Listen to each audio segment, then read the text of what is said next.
İyul ayı Yuli Sezarın adı ilə bağlı olduğu kimi Oktavian Avqustun adı da elə Avqust ayı ilə bağlıdır. Oktavian Avqust həm də rəssamlığa verdiyi dəyərlə seçilirdi və bəlkə də ona görə ki, rəssamlıq imtahanlarında Oktavian Avqustun da bu gips başından istifadə olunur.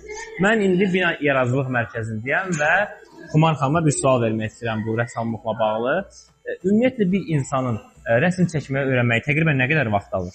Ən azı 5 aya nəticə göz qabağında olur.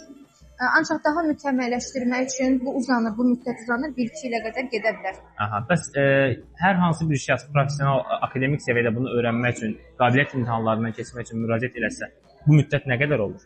Abituriyentlər akademik hazırlığa adətən 2 il müddətində hazırlaşmalıdırlar, vacibdir. Aha, yəni siz Bina Yaradıcılıq Mərkəzinə gələrək bu qədər qısa bir vaxtda həm həvəskar, həm də akademik rəssamlıqla məşğul ola bilərsiniz.